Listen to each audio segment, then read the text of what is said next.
Steer, Here. Polson, absent.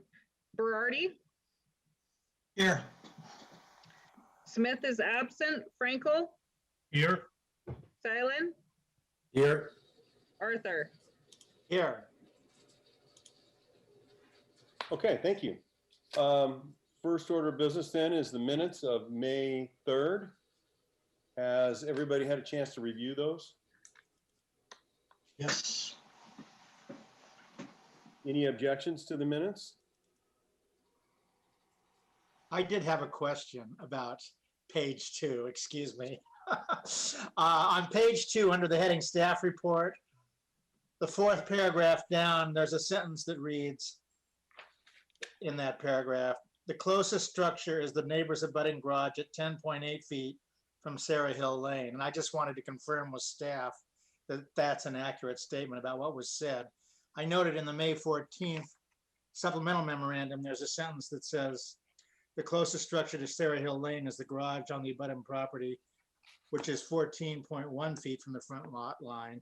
We can get into what the accurate figure is, but I just noted that and wanted to confirm with staff that at the meeting they said 10.8 feet. I guess that's a question for me.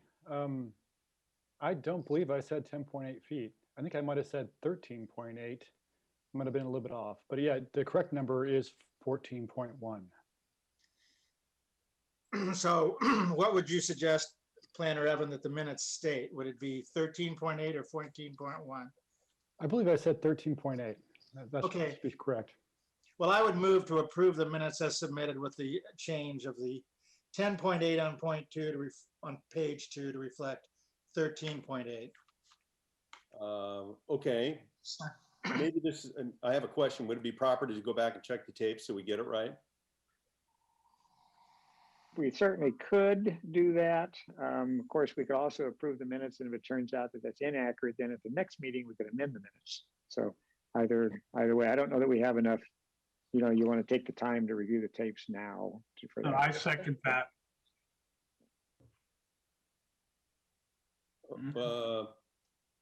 Okay. Jason, or I'll second Commissioner Arthur's approval pending the 13.8 upon review, and if needed to be amended, then we'll. Okay. Kat, could you call the roll? Here, Yes. Polson, still not connected. Berardi, Yes. Frankel, Yes. Silent, Yes. Arthur. Yes.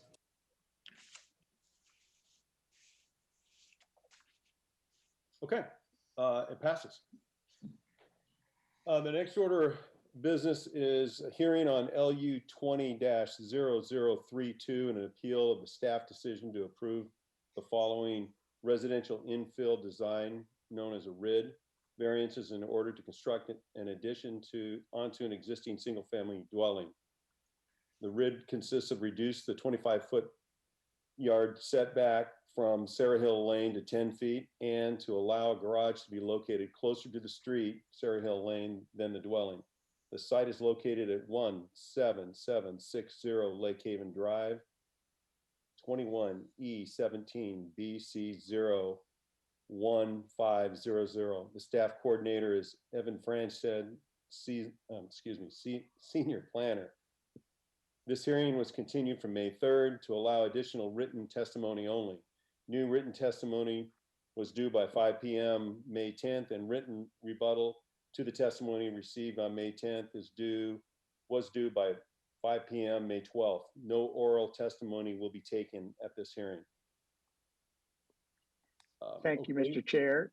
If I let thank you, Mr. Chair. As a procedural overview, as you indicated, the record was closed at the prior hearing and written materials have been received, so no additional testimony is going to be received tonight. There will be a review of objections to portions of the materials that were submitted. And before we do that, given the fact that we've had the record has remained open, if you will, I want to go ahead and ask the commission members to please declare if you've had any ex parte contacts including a site visit since the last meeting.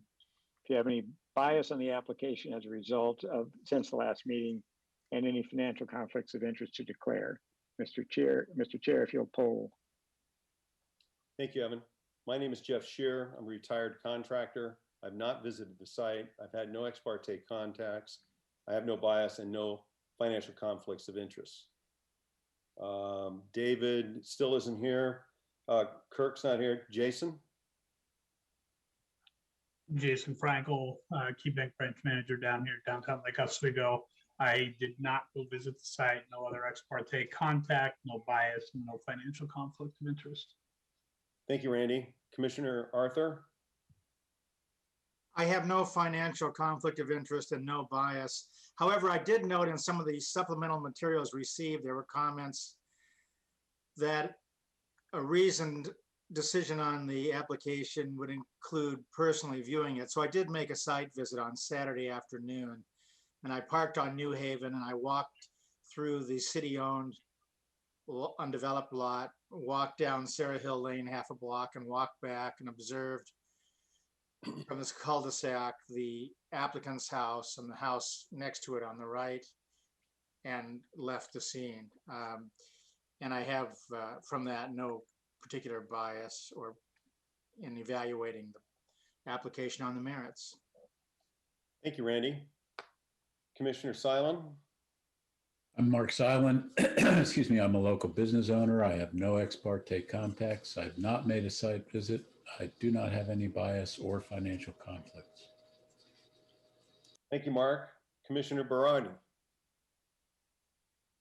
I can't hear you.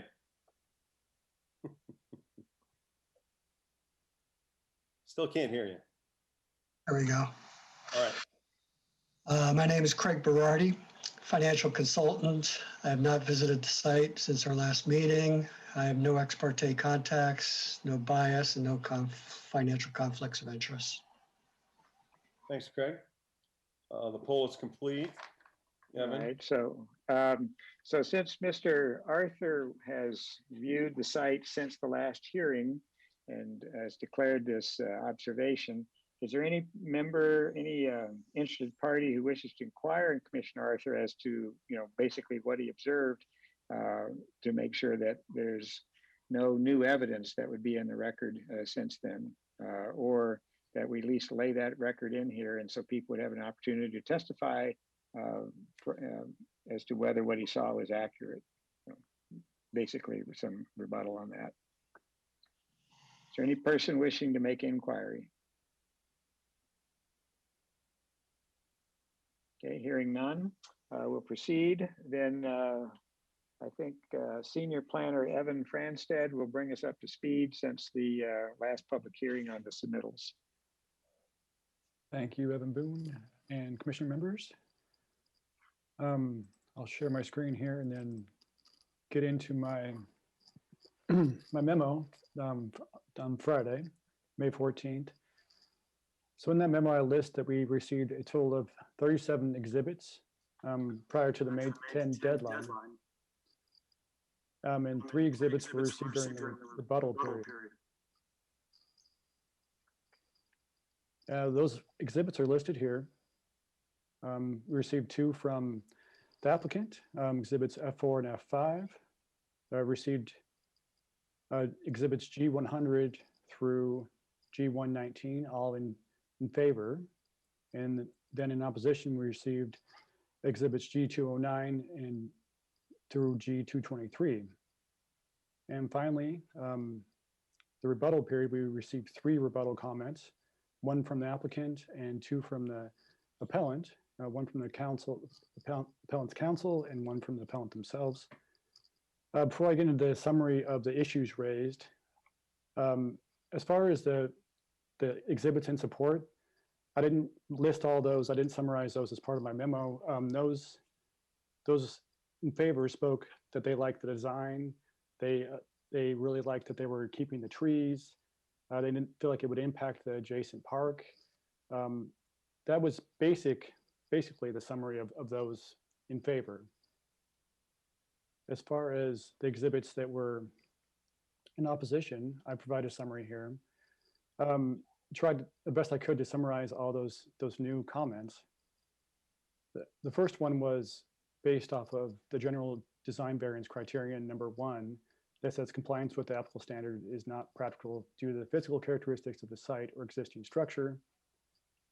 One of the comments thought that, as was raised originally by the appellants in their public comments, that it is practical to locate the garage somewhere else on site, or possibly even redesign the interior of the house to allow for more space and to the garage to be located somewhere that didn't require these variances.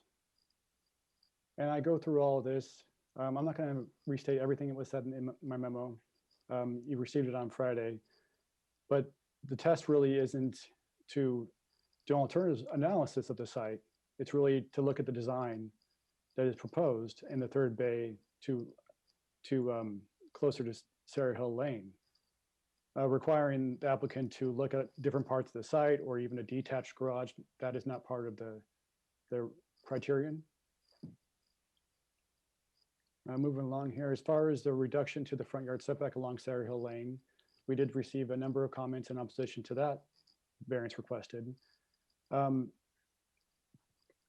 Generally, it was just that most people didn't feel like it should be that close to the street. I'm not going to go through all these. Please, if you have questions, ask. The overall design is another topic that was raised quite frequently. I just didn't like the design of the addition. Some felt that it was changing the design of the colonial style. I have to point out that that's not really part of the criterion. They don't have to exactly match the colonial style. It's just whether the design is a good design for that building and fits in with the neighborhood. And moving along here, preservation of the Douglas fir trees was something that was brought up quite often. One commenter thought that they couldn't, the existing trees can't be seen from Sarah Hill Lane. And I point out here that the trees are just one of the factors that we consider as part of the red review in the staff report. There's other physical characteristics of the site that include the regular shape, the location of the existing dwelling, and the trees. It wasn't just based on the trees. But if you felt through your discussion tonight that those trees needed to be preserved to meet the criteria, that we could include a condition that required preservation of those trees, that they are retained. The code does allow us to do that.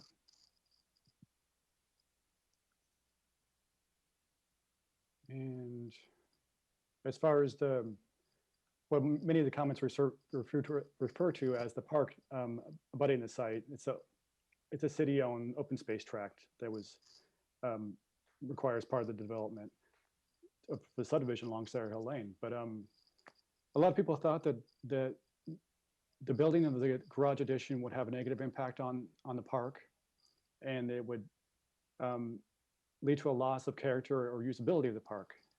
And staff is of the opinion that given the design of the garage and the driveway being one story and that steps back to a second story, and just the location of it in relation to the park, that it won't have any negative impacts. As far as the proposed new driveway and fence gate, as I've stated before in memos, in my previous memo, the driveway is not part of the variance request. They could apply for a street opening permit tomorrow and install a driveway. As far as the fence, that's also not part of the variance request. It does add to the project overall, but they could install that fence and gate as long as it meets the location requirements and height requirements. They don't need a variance to that either. So in conclusion, based upon the material submitted by the applicant and the findings in the staff report, as well as my staff memos dated April 23rd, May 3rd, May 14th, staff concludes that all the applicable criteria and standards are met or can be made to comply with the conditions. So we are recommending approval of the application. And today we received 3 new exhibits. We received the applicant's final written argument, that is exhibit F007. as well as the appellant's counsel objections to what they believe is new evidence raised in this memo that I was just going over. And that is, sorry, that's exhibit G226. And exhibit G27 is appellant's counsel's objections to the applicant's final written argument. And we'll get into all of that. But I think there is, Evan Boone, are we going to allow the appellant or the applicant to discuss Yeah, this so- first before I go through all that? Yeah, all that. All of the new exhibits?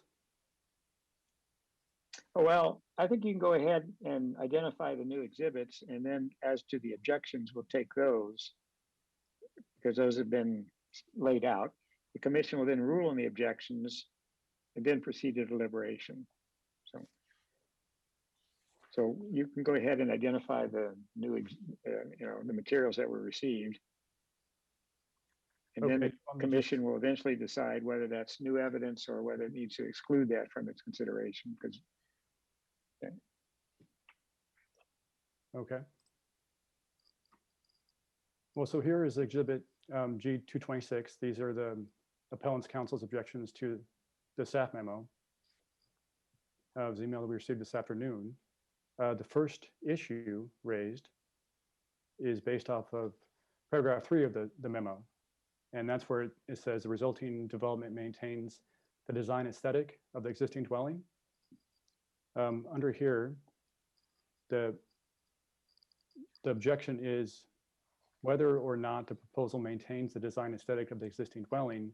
This staff opinion is presented as a fact to show the particular criteria are satisfied.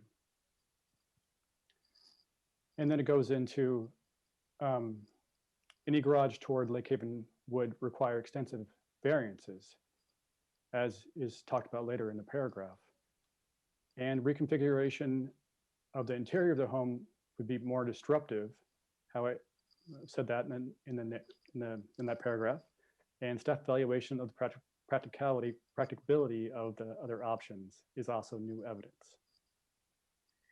so for moving forward, okay, so we're going to consider the objections by the appellant as to whether or not the staff report contains new evidence, because the new evidence should have been submitted to the extent it's rebuttal should have been submitted by May 12. New evidence can arise in a staff report, so the fact that it's coming from staff doesn't mean we don't look at that issue. The issue, the definition of new evidence in our code is evidence means facts, documents, data, or other information offered to demonstrate compliance or non-compliance with the standards believed by the proponent to be relevant to the decision. And that's a contradiction or contrary to argument, because that's contradistinction from argument, which is assertions and analysis regarding the satisfaction or violation of legal standards or policy believed relevant to the proponent to a decision. Argument does not include facts. So the question for the commission in reviewing these assertions of new evidence is to determine whether or not the alleged provisions are in fact facts, documents, data, or other information. And so I think the process would be to go through, and if the appellant who has asserted these to be new evidence wishes to make any additional statements beyond what's appearing in this exhibit, they may do so. Then I think the applicant would have an opportunity to respond to argue why they're not. Then staff will give an opinion, give its recommendation to the commission, and the commission will deliberate on each one. So as we go through then, in this issue number 1, there are basically 4 subsections as to 4 asserted new facts. So does the appellant wish to make any additional argument other than appearing in your exhibit? And who will be speaking on behalf of the appellant is a question, because let's see, I don't have the gallery view. That's Mr. Levine is there, so. Hello, how are you all? first of all, our attorney has been handling this kind of, I think, more procedural issue. And unfortunately, our attorney was unavailable tonight.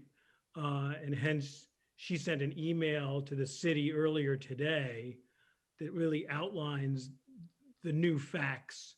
And we can do our best to try and articulate it, but we're definitely not lawyers. So we may not be able to give the best articulation.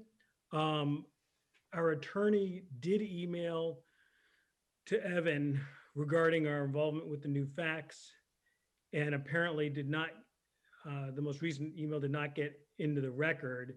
And it's just a paragraph. Maybe I could just read the email to Evan from our attorney that she sent at 5:30 p.m. tonight in response to an email that Evan sent her right before that. Is I that think your allowed? reference is, well, first of all, I think your reference to Evan is to me, because there are two Evans in this case, unfortunately. Okay, so it's hard to keep track sometimes. Actually, she sent it to Evan Franstead. Okay, and as Actually, far she as sent it's, it to both of you, actually. Sent okay, both. I think it gives the context for what the appellant's position is actually regarding then all of the objections and from a procedural standpoint. So I would say I'd go ahead and hear it because we're then going to hear the applicant's response to each one of them. So, Sorry, what do I need? He just asked you to go through each one. Oh, okay, so I'll read that. so Mr. Levine, if you want to go ahead and read that into the record. Read it. Yes, I do not think that hearing further argument from the parties on my objections is necessary. And with all due respect, their responses are likely to elicit even more new evidence. And I have raised my I have raised my concerns and have nothing further to add. Whether these statements qualify as new, quote, facts, unquote, are questions of law that the DRC should decide without hearing additional arguments from the parties. If city staff wants to ask applicant to identify where the photo and bullet points set forth on page 4 of her final written arguments are located in the pre-May 12th record, that is fine, but city staff, as the keeper of the record, also knows the answer and should be able to respond without asking the parties. That was the email from our attorney to the both of you, Evans, at 5:30 tonight. All right. Now, did you want to make any specific additional comments regarding the first allegation that within that paragraph that Mr. Franstead read, that whether or not the proposal contains the design aesthetic of the existing building, this staff opinion is presented as a fact to show the particular criteria is satisfied? Do you want to make? No, just just what our attorney articulated. All right. So now I would ask, Mr. Chair, if I may be so bold. So the next would be to inquire of the applicant whether they wish to make any comments, then finally staff will make an argument. If I may interject 1 second. Commissioner Paulson has joined us for the record. So go ahead. Applicant. Yeah, if you could clarify, this is Joan Hutchinson, clarify what I'm commenting on. Whether or not, okay, let's see. Mr. Franstead, can you go ahead and screen share this document? Because I think we'll, all right. So you can see that the state, okay, so we have the staff report paragraph there, and then we have the 4 alleged factual statements that are contained within this paragraph. The question is whether those 4 are new evidence or not. So you're commenting on whether they qualify as new evidence. Yeah, I read Evan's memo and I thought a lot of what he wrote was referring back to earlier documents. I did not see anything new. Okay. Mr. Franstead? As far as the staff opinion, Well, these items were either talked about in the staff report or they are staff opinion. They are not, wouldn't consider them new evidence. They are their opinion that is explaining the standards, not new evidence. Okay. Evan, if I could interject just a second. David? Yes. I know you came in a little late. Do you understand where we're at? Well, I was actually listening the whole time. I just couldn't get my video and mic to work, so I could hear it all though. All right, so you know where we're at. I do. Okay. The appellant has made their statement, the applicant's made theirs, staff's made theirs. Are there any questions then from the commission to staff? No, but when we go into the deliberation piece of these 4 facts, senior planner, Evan, can you share your screen so we can have them up one by one, just so we can go ahead and go through them that way, as opposed to me having to try to use my 50-year-old memory, please?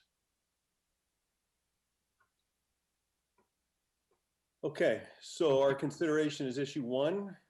No, I haven't seen any questions. Guys, what are you thinking? That's not fact. That was something that was aesthetic was discussed. I know we've talked about it, and it was talked about at the beginning, previously, as well as in other documents that have come through. So I don't think that's a new fact. You agree with staff? 100%. Randy? Yes, I agree with Commissioner Frankel. I think these comments are analytical observations by staff, and in my view, are not new facts. And I think these staff observations are consistent with and in line with the discussion and facts and analysis openly acknowledged and mentioned at the recent hearing on this matter. So I would not accept the objection. I appreciate the organized format in which the appellant's attorney has presented these matters, but I do not agree with the objections.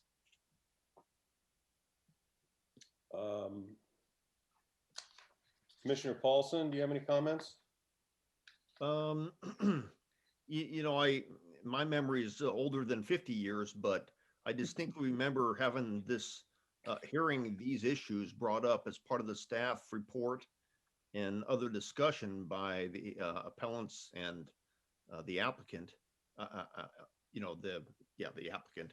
And so I don't think this is new information at all. And I also think it is just an expression of opinion. So I would agree with everybody else so far. Commissioner Barati? Yeah, I recall these being brought up in the last meeting. Obviously there's an opinion of the design of the house between the staff and some neighbors, but it's all same information we heard in the last meeting. It's nothing new, no new facts. Commissioner Silent?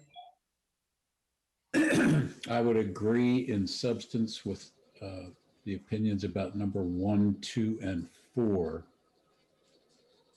The question of reconfiguring the interior of the home and Mr. Simon, I'm just, we haven't yet gotten to the argument. I just want to kind of take these in order. No. He's not issue number 4. He's talking about sub paragraph. No, I know. And what the appellant responded to and all we've argued at this point is on the sub issue 1, whether the proposal maintains a design aesthetic of the existing dwelling. So I would reserve until we actually go through these. And I guess I would just say, my apologies, but everyone else addressed all 4. Yeah, I thought we were taking each issue and all 4 items at the same time. Are we supposed to look at each one of these sub issues? Well, just so it's clear that both the applicant and the appellant were arguing on all 4. It was not clear to me they were arguing all 4. I just brought up the first one because that's what I thought the instructions were. I agree with the others on all four, but I thought we were going one by one. So if we just go one by one through there, it might be a little bit more efficient for all on there. But that's, again, just my opinion. Well, my apologies again, and with respect then to number one, I do not believe that that represents any kind of new factual presentation. Thank you. Okay, so Evan, you're going forward on these. You want a separate discussion and motion on each one. So issue 1, subsection 1, Yes. subsection I think- 2, I subsection think that'd be, 3. I think that'd be advisable because a commissioner could feel that subsection 3 is a fact, and then, so how do you Okay. vote? So I that's why did not understand that. Okay. Okay. That being said, is there a motion for issue 1, subsection 1? Yeah, motion that it's not a fact. You agree with staff? Correct. Agree with staff on number 1. I second. Okay, so do we poll or can we just, I guess we poll the council then, the commission? yes. Kat, do you Sure. want to do that or you want me to do that? I will do it. Okay, For sure. yes. Olson, Yes. Girardi, Yes. Frankel, Yes. Silent, Yes. Arthur. Yes. Okay, we'll now discuss issue 1, subsection 2, which is any garage toward Lake Haven Drive would require more extensive variances. Are there any comments or discussion? I'm going to move to agree with staff on that one. Can I comment on this? No? Oh, Well, Wait a minute. I think, I think we, I think we got to make sure we understand the procedure here, guys. Evan? Right. but if we're taking each one separately, so I think the appellant and the applicant, first the appellant, because they're making a charge, so they can explain their objection. Then the applicant defending, staff recommendation, commission vote, commission deliberation, and then vote. Just So, for clarification on that, Evan, did you not say when it was read out by the appellant that would qualify for all 4? I thought you had said that covered all 4 on there. well, I think you're going to find that the staff recommendation is consistent, and in fact, it may be, and we will move along a little faster, I think, once we, parties, have established their position. But I think we do need to consider each statement, each objection separately. And so for clarification, Chair Scherer, then that means, or Evan, on this, so we're done with 1, so nothing can be now said on 1.1. But now when we go to 1.2, that's the only thing that can be discussed, then 1.3, then 1.4. You're absolutely correct. All right, can we throw back up the screen so we can see what each one is again, please? Thank you. Thank you. Okay. So the appellant, you may make your comment. Yeah, this number 2, starting with any garage, this is not, sorry, this is a new fact and it's not brought up previously in any documents. Okay. Thanks. The applicant? It actually was brought up in Evan's original staff report. He just cut and pasted it from that one. Okay, thank you. Commissioners? Staff? Oh, excuse me, staff. Again, this is a matter of opinion, not fact, but it was discussed on page 14 of the staff report as part of my analysis. So it's definitely nothing it's new. But yeah, it is also opinion. Okay, thank you. Commissioners? I move to agree with staff on 1.2. specific to any garage. I second the motion. Thank you. Kat, would you poll the commission? A yes vote agrees with staff, to be clear. Steer, Yes. Olson, Yes. Girardi, Yes. Frankel, Yes. Stylen, Yes. Arthur. Yes. Thank you, guys. Next, we'll move on to issue 1, subsection 3, reconfiguring the interior of the home would be more disruptive. The applicant, the appellant.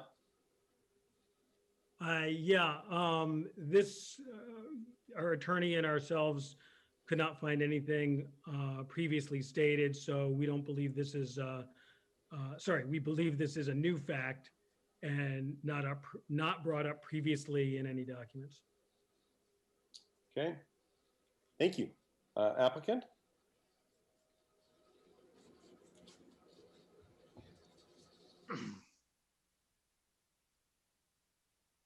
Hello? I think it's not a fact. Again, it's just an assumption, because when you move a garage from one side of the house to the other side of the house, or some of the other things that the appellant has said that we could do as alternatives, would be in fact very disruptive to the existing structure and visual of the home. So it's not necessarily a fact, but it's a pretty solid opinion based in reality. So we agree with the staff. Okay, thank you. Staff, would you like to comment?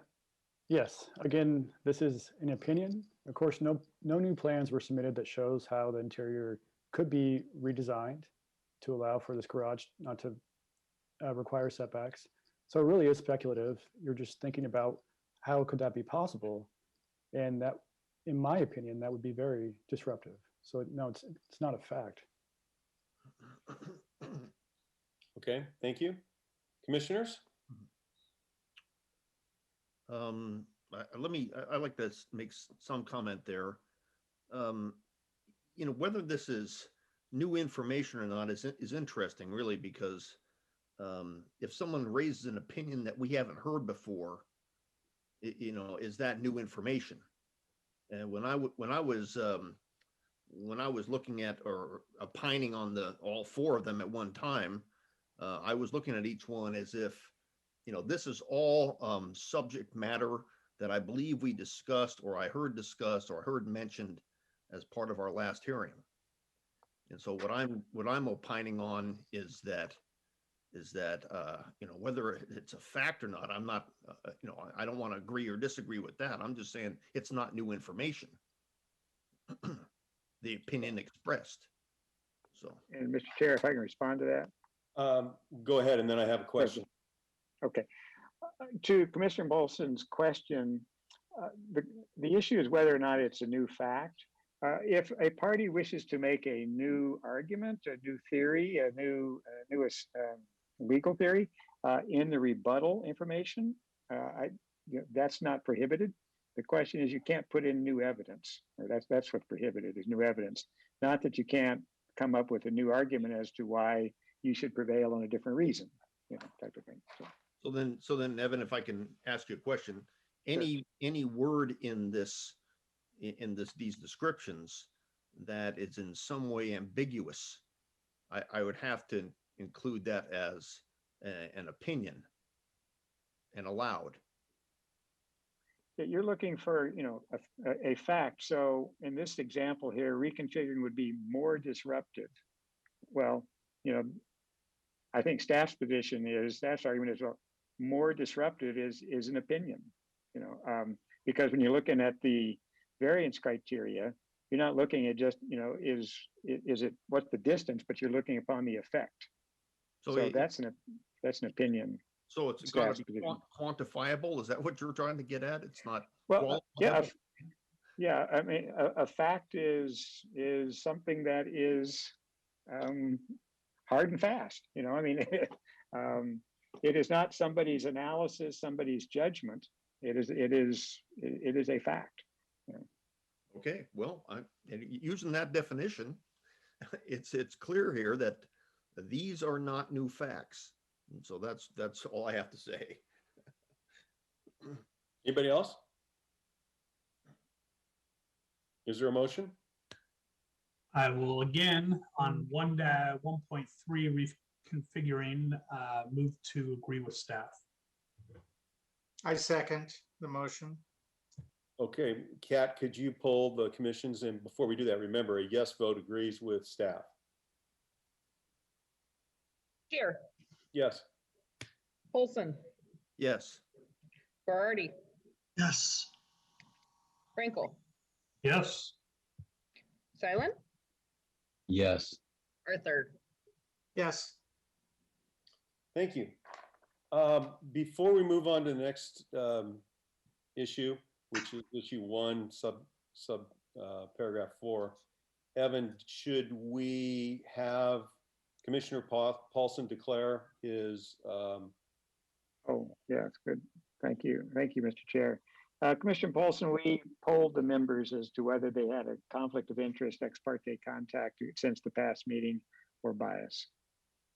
Right. Needed to So since the last meeting, I've had no ex parte contact. I have incurred no conflicts of interest or biases.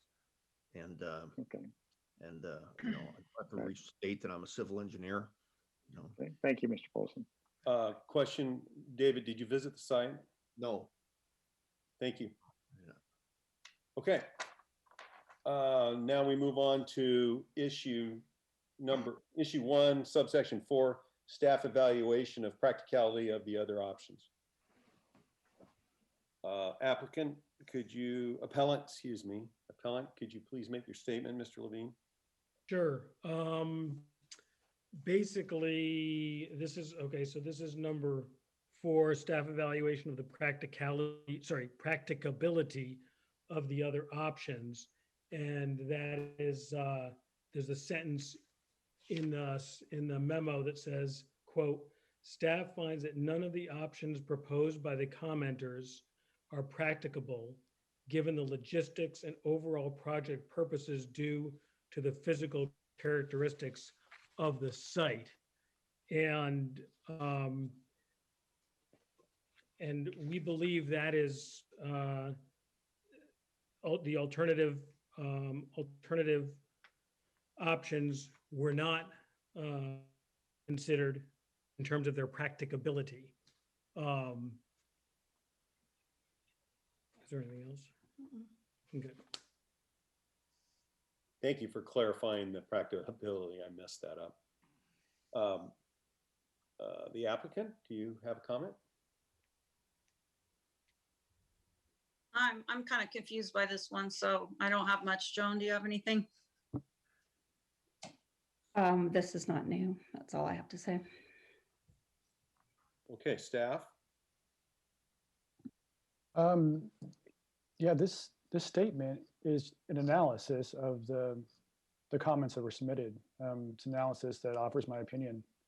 Again, it's not a new fact. Okay, commissioners? I would agree that the staff is presenting its evaluation and expressing what it finds regarding practicability, a position with which the appellant disagrees, but these are analytical opinions and are, in my view, not facts, and certainly not new facts. Okay, thank you. Anybody else? Hearing none, Go ahead. hearing none, is there a motion? Unless you have a comment, Jason? No, I was just gonna go straight to moving 1.4 staff evaluation of practicability to agree with staff. And I'll second the motion. Thank you. Kat, can you poll the commission?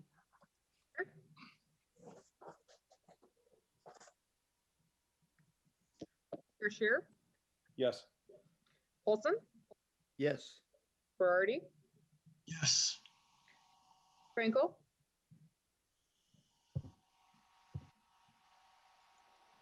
Frankel, Yes.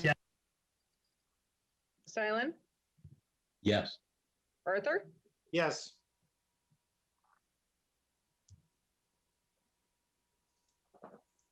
Okay. We now move on to issue number 2. We'll look.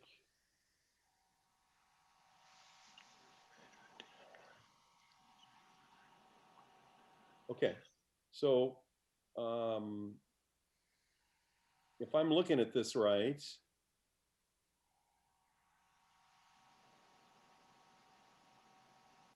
this would be one issue taken together. Is that correct, Evan? Yes, there's only one Okay. objection. All right. Mr. Levine, do you have any comments?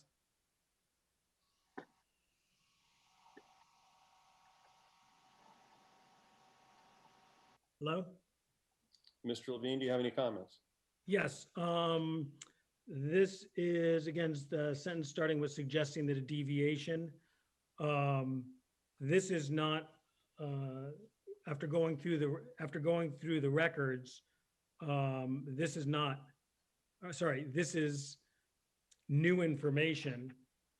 And it is nowhere have we seen anything that relates to, quote, sticking out like a sore thumb.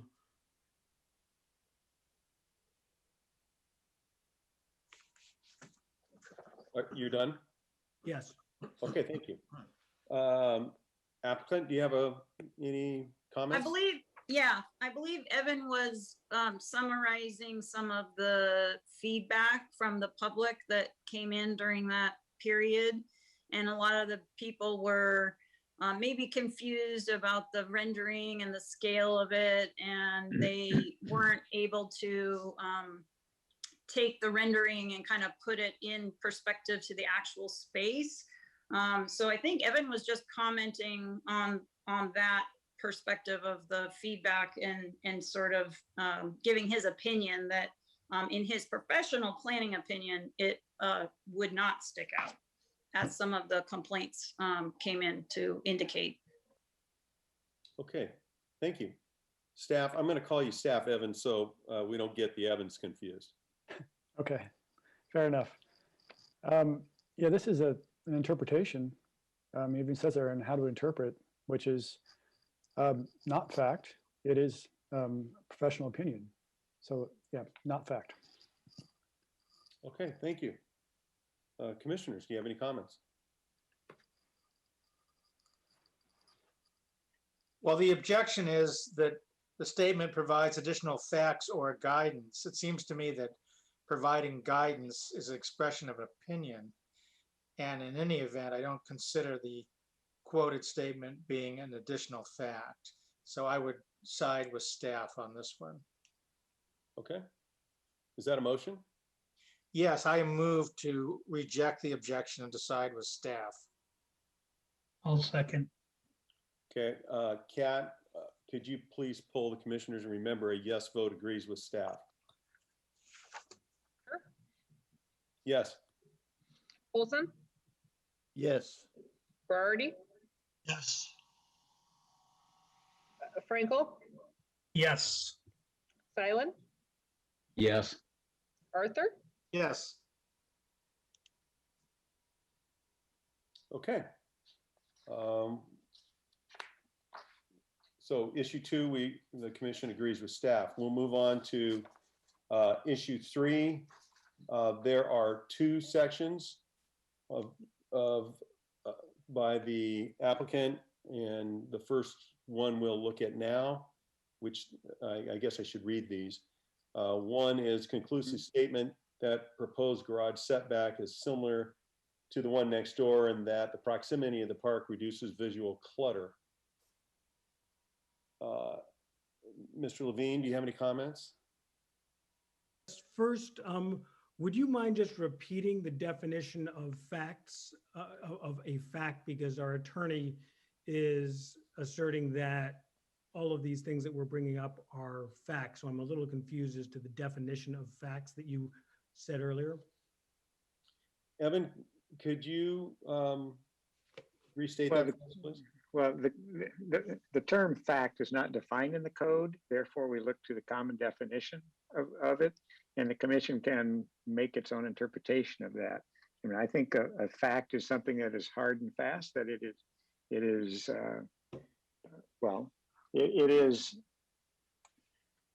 not an opinion. It is not an interpretation. It is not advice. It is a physical or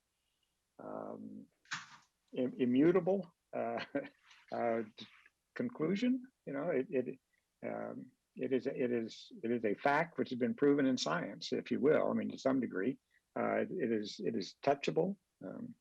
So, I mean, the commission can use its own judgment in determining what is a fact, but it's clearly we're trying to siphon between assertions and analysis and opinions versus something that is introduced to prove the truth of something that is a fact, an immutable fact. That's the way staff sees it.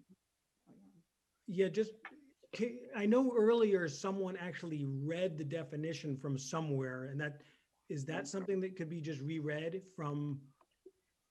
Does anyone? No, what? no, I think that would be new, that could be argued to be new evidence. The commission will interpret the term fact as it will. Oh, I thought there was a Sorry, statement. this is Evan Franstead, senior planner. Yeah, we did read the definition of evidence. So evidence means facts, documents, data, or other information offered to demonstrate compliance or non-compliance with the standards believed by the proponent to be relevant to the decision. So that's evidence, is what we're looking at today. Thank you. That's what I was looking for. Okay, do you have any comments on issue 3, subparagraph 1? That's the one starting, sorry, which one are we on? I read it into the record, conclusive statement that the garage setback.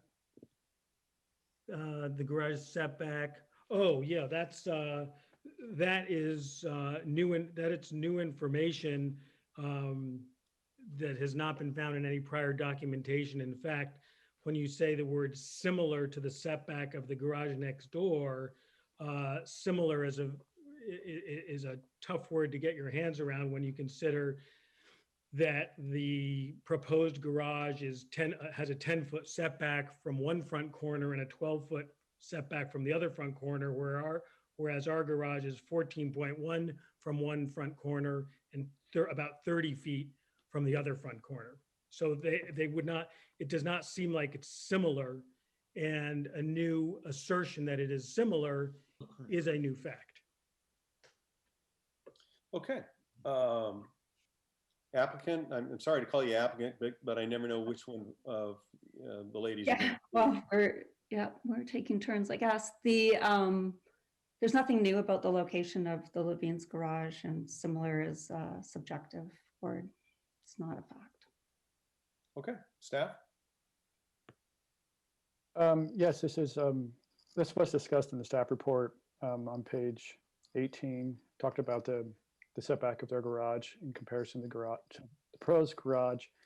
It is an opinion. Similar is definitely not a factual statement. You're making an analysis. So yes, another opinion that's not a fact. Okay, thank you. Commissioners, any comments? I looked at the location at the garage as part of our other initial hearing, and I made my opinion based upon that, and I've seen no new information that would change how I look at that garage location. So I'm in agreement with staff.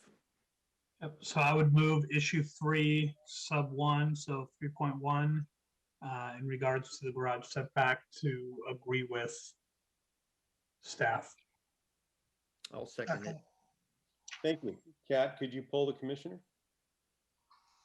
Chair. Reminder, a yes vote agrees with staff. Yes. Polson, Yes. Barty, Yes. Frankel, Yes. Stylen, Yes. Arthur, I'm voting yes. I think the word similar is in the eye of the beholder and is an opinion. Thank you. We'll move on to issue 3, subsection 2. It states what is proposed is better than a full height building setback 25 feet from Sarah Hill Lane. Mr. Levine, do you have comment? Sure, just that we believe that this is a new fact that was not brought up previously in any documents. Okay, thank you. Applicant, ladies? I would just say it's an opinion. Okay, thank you. Staff Evan? Yes, again, an opinion, not a fact. It's really elaborating on what was discussed in the staff report on pages 15 and 20. To say something is better than in general is not a fact. It's just offering an opinion. Okay, thank you. Commissioners? I'm going to go straight to moving 3.2 in regards to proposed is better than a full height, to agree with staff. I'll second the motion. Thank you.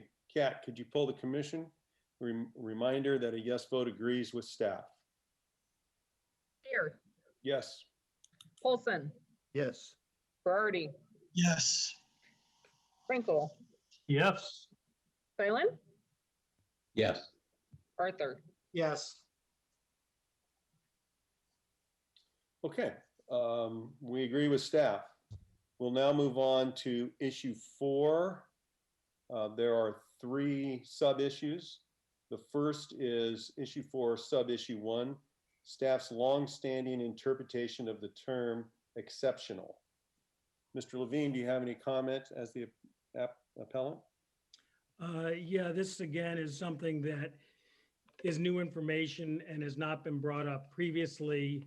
And in fact, when it's maintained that staff's longstanding interpretation of this criterion, the exceptional criterion, is that the materials must be, continues on. But the fact that it's staff's longstanding interpretation is such and such, that would be a fact. Okay. Applicant, do you have a comment? Just that the discussion of exceptional has been woven through all of the material that's been provided by staff. Thank you. Staff Evan, do you have a comment? Yeah, this one is interesting. How we apply this and we analyze the standard is consistent, but yeah, we never talked about staff's long-standing interpretation. So yes, I think this probably is new evidence and it is a fact and probably should be stricken from the record. Okay, commissioners? An easy one for me, 4.2. No, we're on 4.1. I mean, 4.1, I apologize, longstanding interpretation. I will agree with staff to have that stricken. I'm sorry, you cut out. I will agree with staff to have that stricken. Okay. As evidence. Anyone else? Second.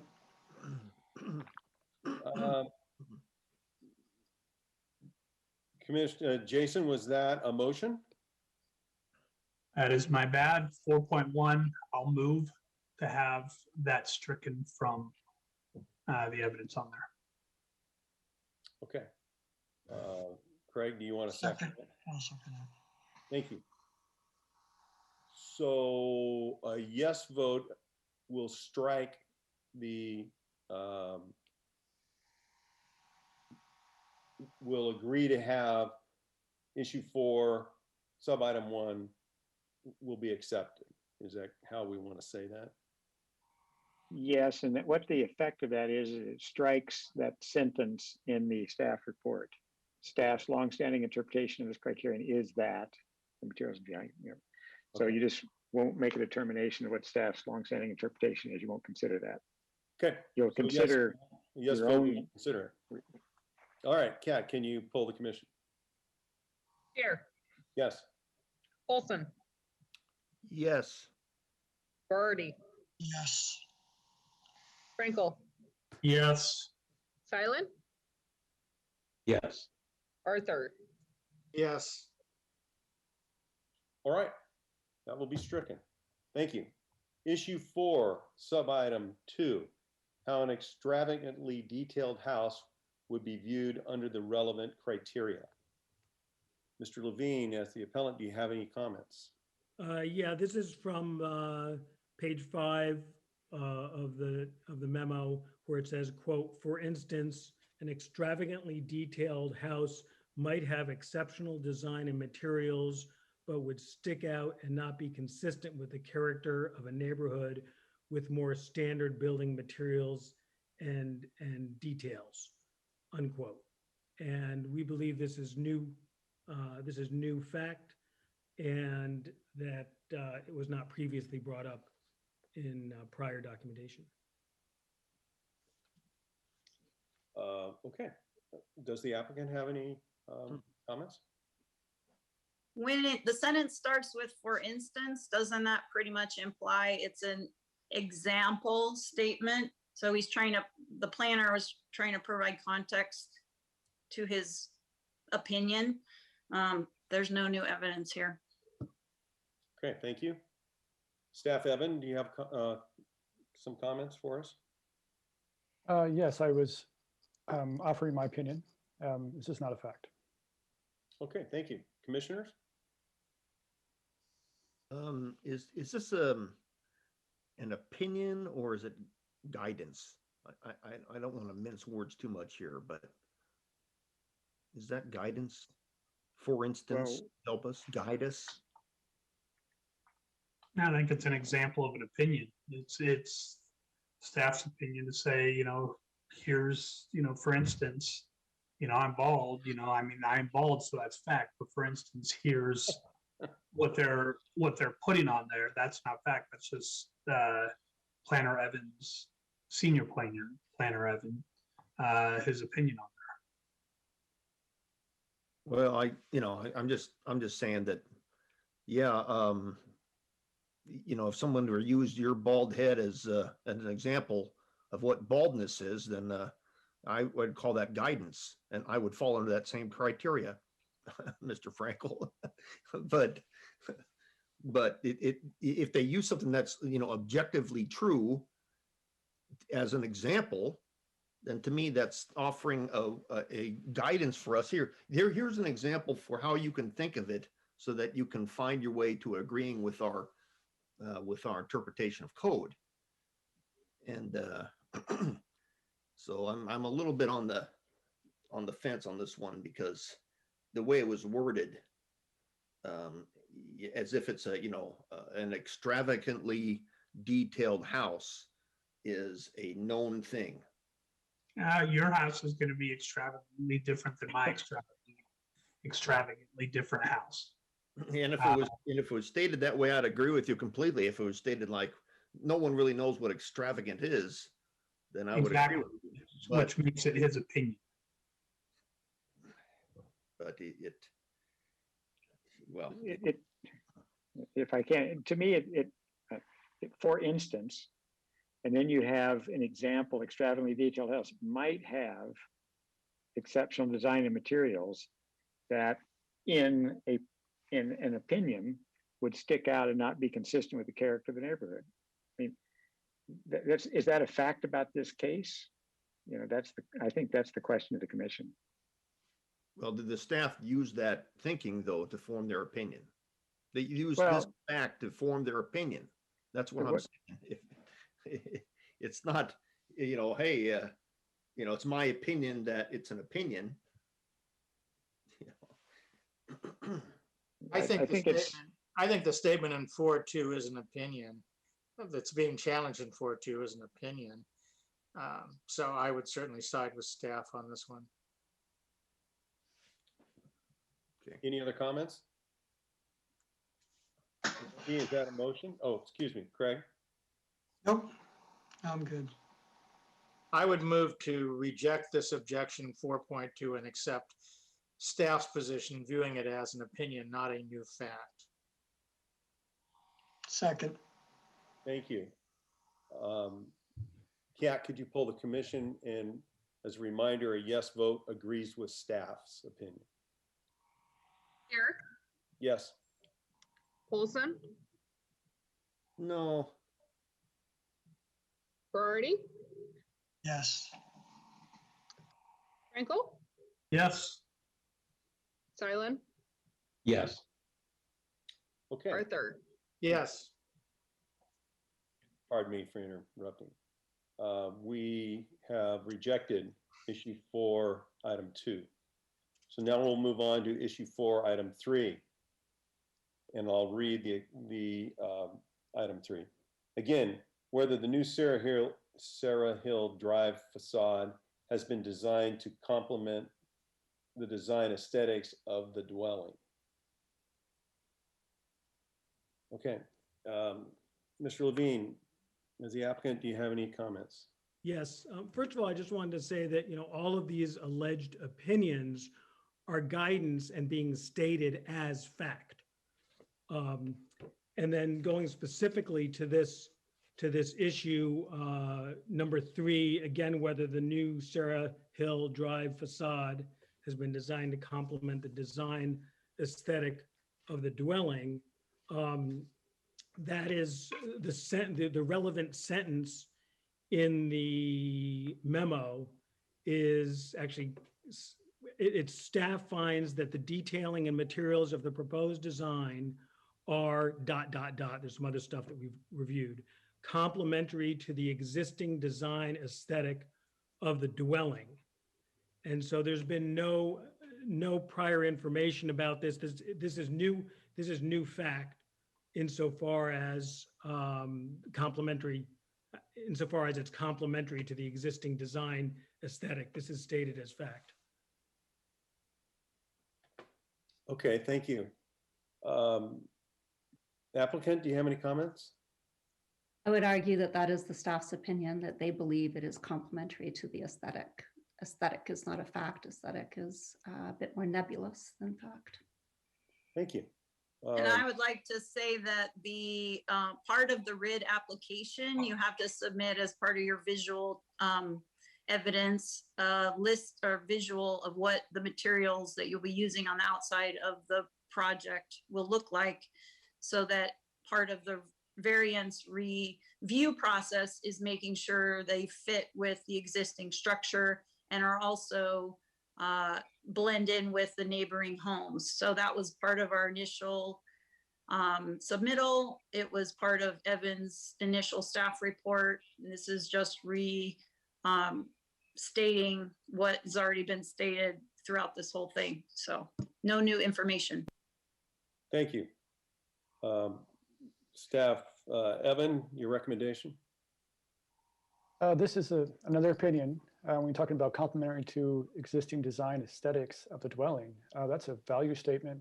It's not a fact to say that something can be complementary. It is an opinion. Okay, thank you. Commissioners, do you have any comments? Yeah, I got a question. Maybe it's to Evan or council. When staff is making a statement and they're the SMEs, the experts, can it be viewed as a fact and not an opinion? Well, I think the answer, it is a fact that staff finds that it's complementary. All right, that's what staff has found. So it's a fact that staff found it. Whether it in fact is complementary, that's the question for the commission.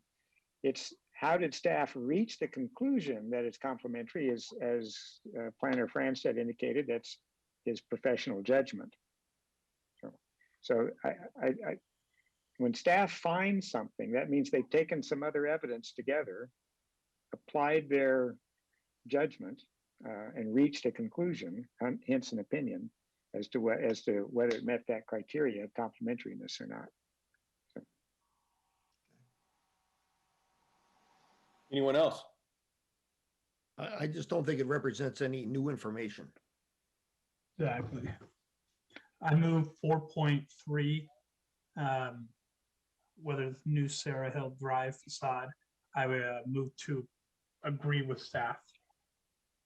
I second. Thank you. Kat, would you poll the commissioner, please? Commission?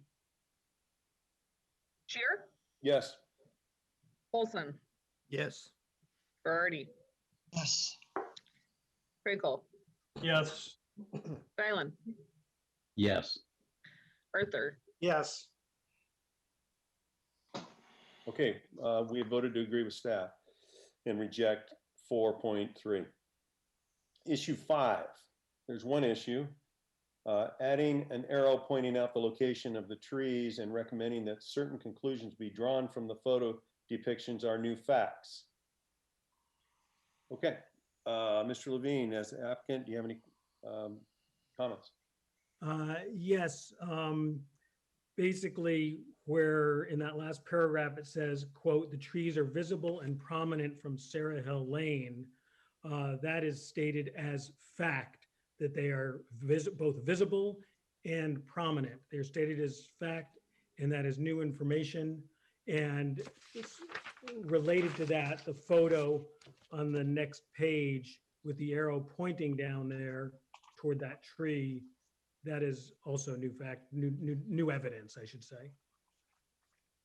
Okay, thank you. Applicant, do you have any comments? The trees have been there a long time. I don't think this is a new fact. And they've been in a lot of photos.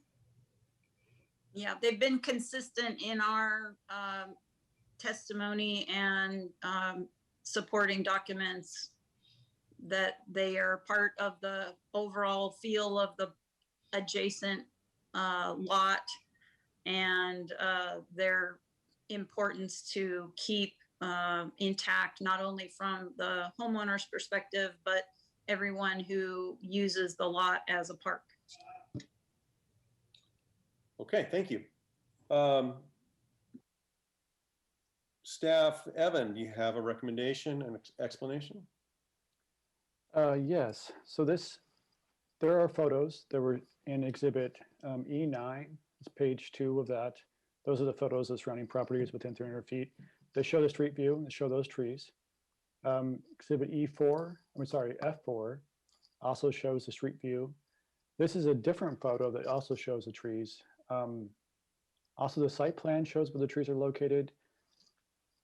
This was using the same information. It does show a new photo, but it is the same analysis as before. Talking about the visibility and prominence along Sarah Hill Lane was something that was brought up after the staff report was published, but it still is an analysis based on what's in the record. So it's not a new fact that these trees are there and what they look like. And that is a judgment too, that they are prominent is definitely a judgment, an opinion. So not a new fact. Okay, thank you. Commissioners? I need to ask Evan a question.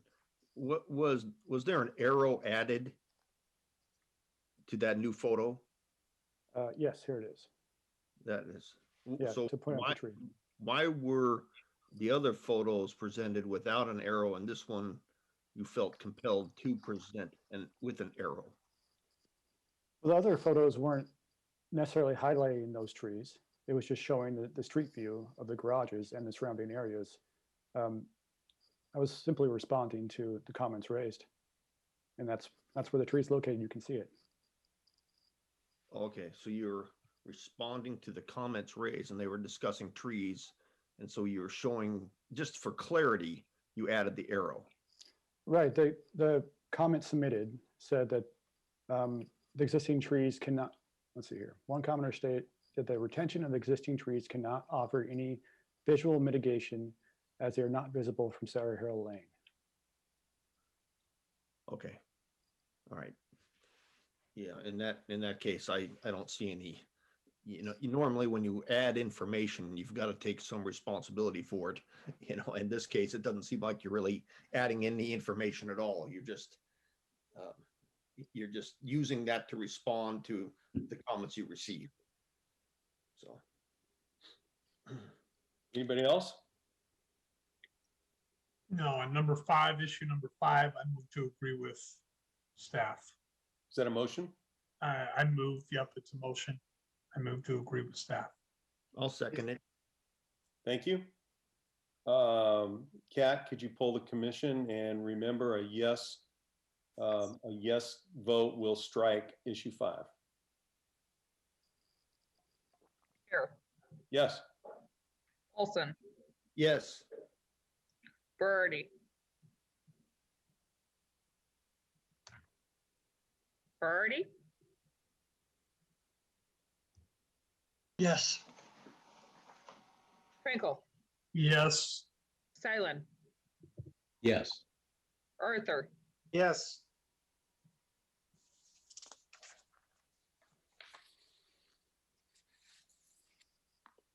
Okay. We've voted to strike issue 5. And then here is exhibit G 227, which raised one issue with the applicant's final written evidence. And it says that all the information contained in slide 4, both the image and narrative text, is new and should be disregarded by the DRC. Let me pull that up here. Where are we? Okay, so this is slide 1, slide 2. This is slide 3. So they're saying that this is new evidence.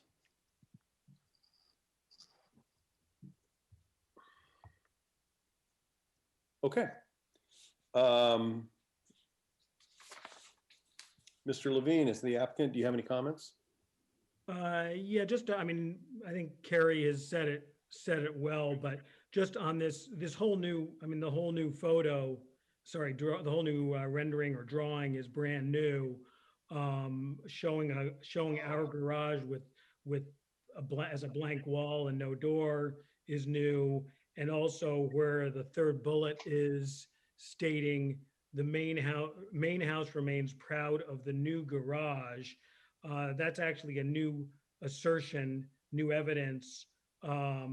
It's confusing too, because we're not sure whether that the reference is to the new Sarah Hill facing garage or the Lake Haven facing garage, because if it's the Sarah Hill facing garage, it's an incorrect statement and an incorrect and faulty evidence. Okay, thank you.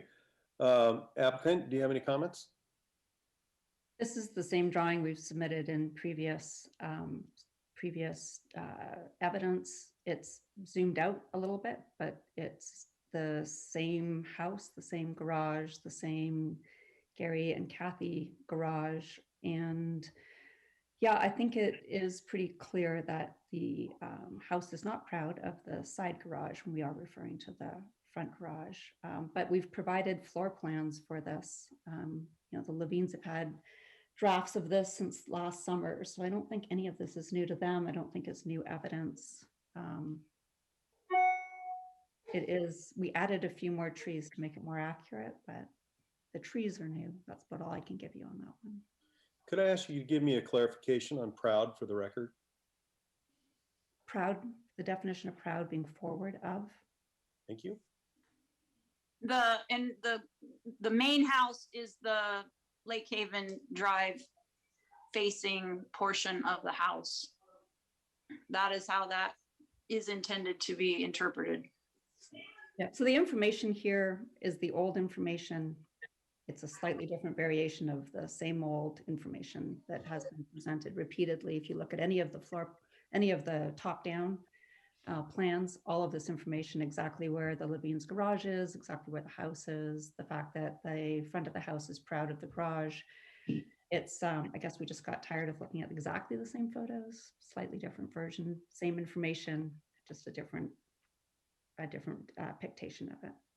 Yeah, we zoomed out the rendering to kind of try to show the whole cul-de-sac end, because some of the comments had seemed to not really understand the scale of what we were trying to do, and that it's very similar to the existing structure. So we just zoomed out to try to provide a little bit better scale but the rendering has not changed, and the garage has been in the renderings, although now that we zoomed out, you get to see all of it instead of just the corner of it. So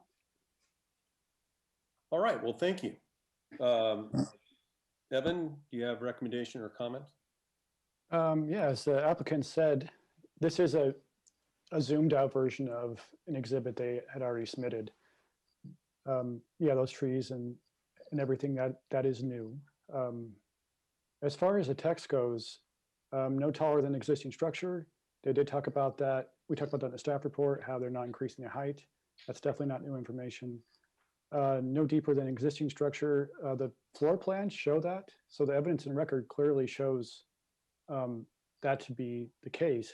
It's not new information. Main house remains proud of new garage. Yeah, floor plan, site plan, and elevation plans all show that too. So it's not new evidence. But yeah, as far as the rendering, just zooming out, I mean, it's an illustration to make a point. I don't think it's new evidence as well. So not any new evidence. Thank you, Evan. Commissioners, do you have any comments?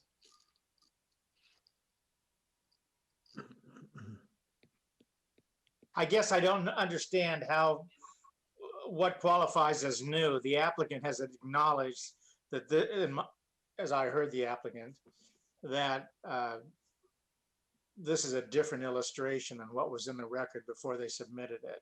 However, I think the changes are de minimis and not a materially new fact. So I'm kind of ambivalent on what to do with this one. Okay. Anybody else? Is there a motion?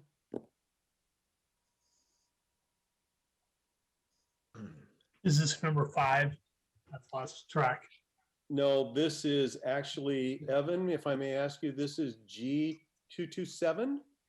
Is that correct? Let's see, it is, let me go back to it here. Yeah, Yeah, G227. okay. All right, I'll go ahead and move to agree with staff on G227. And you would reject it, is that correct? Correct. A yes vote would reject G227. Is there a second? I'll second it.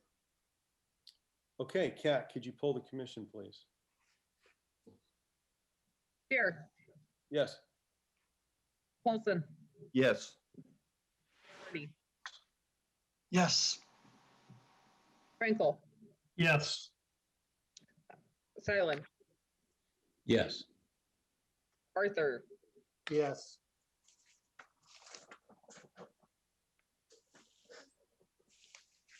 Is that everybody? Okay. So 227 has been rejected. I think, Evan, that takes care of everything, correct? It does, yes. Okay. We will now move into the deliberations of, well, I take that back. Do we have comments from staff on the written materials? Is that where we go next, Evan? Boone? I think you received Planner Fransted's comments on the written materials at the start of the report. Yes. And now you've concluded, whether or not there's any new evidence in it. The only thing you've excluded was the staff report as to what its longstanding interpretation was on exceptional. So that's the only thing you shouldn't be considering in the record now as you move to deliberation on the whether or not whether or not all the evidence taken all together, whether or not it meets the criteria. Okay. Or not. Comments, gentlemen, commissioners. I did have a question of staff. It seems like the discussion of these trees has been a prominent consideration in all of these recommendations and discussions. And the staff does, I think in its May 14th memo, talk about the trees being visible and prominent from Sarah Hill Lane. So I just wanted clarification. Do we, in considering this application, need to do an analysis of whether these trees are significant trees under Lake Oswego ordinances? Oh, I guess the simple answer is no, you don't have to do a significant analysis. That's for tree removal. When we look at the chapter 55, they're retaining the trees. So yeah, there's no tree removal analysis required. I agree, they're not asking to remove the trees. It just strikes me that, particularly in the May 14th memo, staff is saying the trees are visible and prominent from Sarah Hill Lane.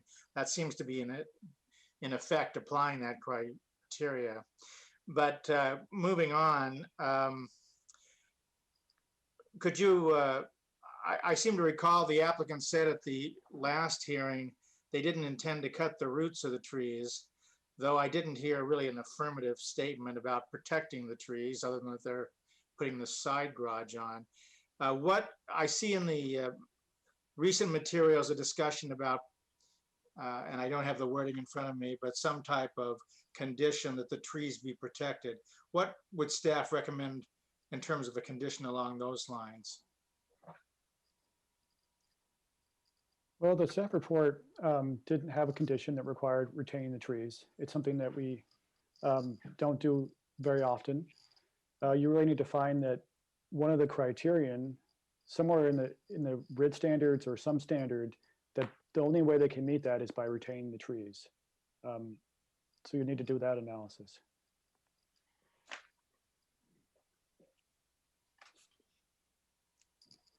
Okay. Okay, well, so I'm now looking at your memo, page 5 of 7. The last sentence on that page. If the commission finds the proposed variances are based on the preservation of the 2 Douglas fir trees, comma, a condition of approval could be required that is reasonably related to preserving the trees per this ordinance. So my question was, is there any more comment you could give on what that condition of approval might be relating to preserving the trees? It's just that they not be cut down. Yeah, if you find, as I discussed in my memo, that those trees should be retained, you could have a condition that records a covenant that those trees can only be removed if they're dead or hazardous, something like that. And actually, I mean, if you find that the trees are necessary in order to meet the criteria, in order to blend into the neighborhood, meet the objectives and goals and that sort of thing. If you find that they're necessary in order to do that, that they're essentially part of the materials and design that's necessary to be retained, then when we say don't remove the trees, what we're really saying is not only don't remove it for development purposes, but should the trees die in the future, they need to be replanted of some similar, that they will grow to some similar substance, because that's what's required in order to offset or in order to mitigate the design variance that you're granting. Because on a whole, if those are needed to meet the criteria, then they've got to be replaced as well. So, Well, I appreciate that clarification, and I would certainly support that condition. Okay. Any other comments? No, I don't have anything else.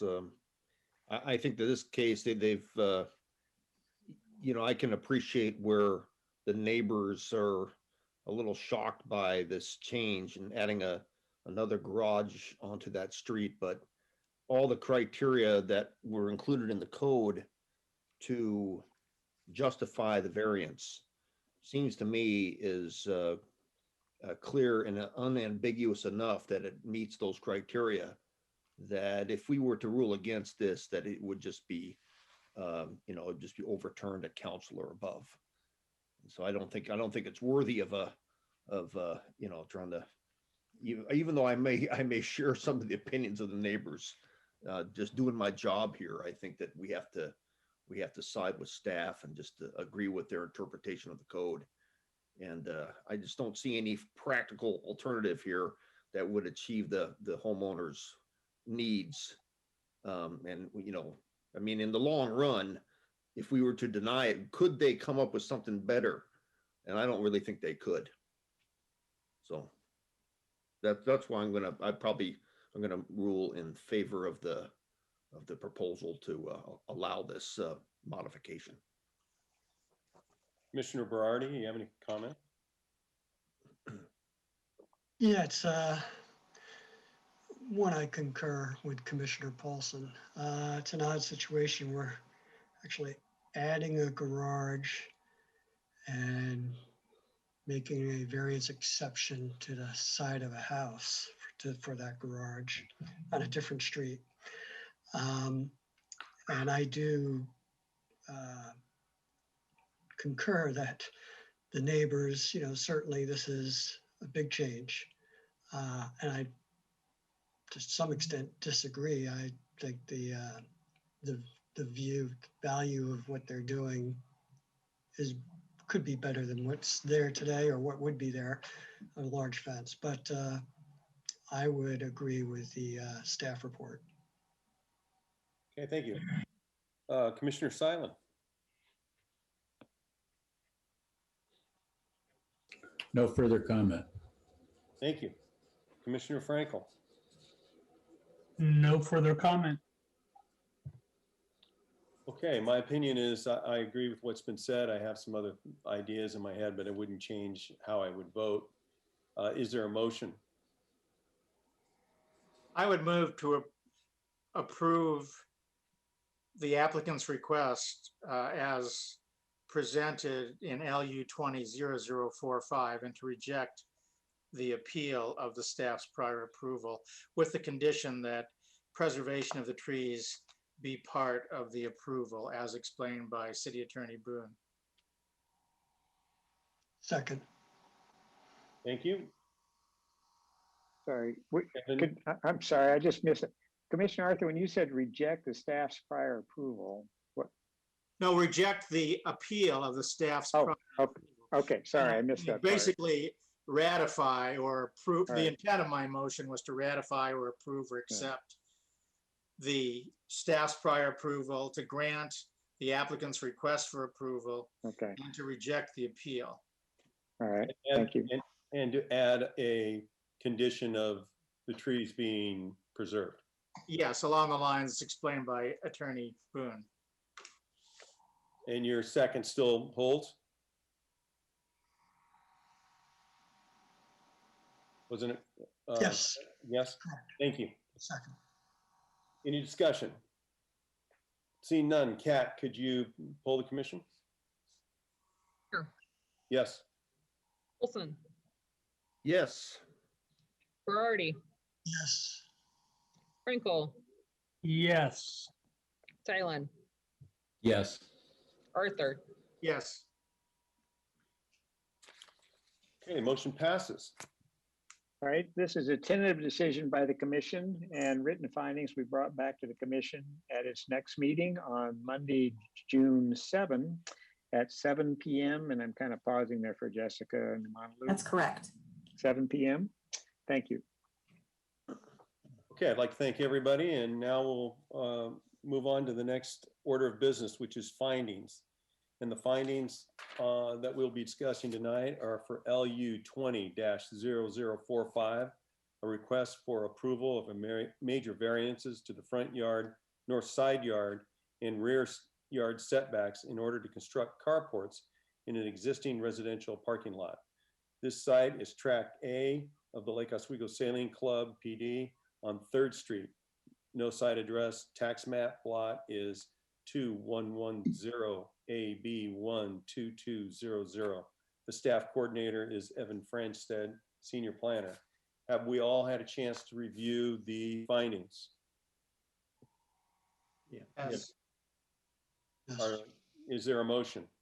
Yeah, I'll move to approve those findings. I'll second. Kat, could you poll the commission, please? Chair, Yes. Olson, Yes. Berardi, Yes. Frankel, Yes. Stylen, Yes. Arthur. Yes. Okay, we approve the findings. Jessica, any schedule review or management update? Yes, so we do have an item scheduled for June 7th. This is for a project downtown in the Downtown Redevelopment Design District. It's for a new multifamily project. And that is the only item we have scheduled on June 7th. And then we do have an item on June, to look at my calendar, 21st. And that is for a new commercial tenant, multi-tenant structure in the Southwest Overlay District. And I just want to remind the commission that at this point, we're still on track to have our first in-person meeting on June 21st. Again, that is subject to whether the city council has their first meeting, in-person meeting, depending upon COVID restrictions at that time. I think they're scheduled to have their meeting on the 18th. So if that does occur, then we will go ahead with our in-person meeting on June 21st. So again, we'll keep you posted, but that is subject to change depending upon COVID restrictions at the time. Okay. When are the staff report for our June 7th hearing going to be available? Yeah, so that will be available on 28th of this month. Okay, so. Not this Friday, but the next Friday. Okay. So it's always 10 days before the hearing.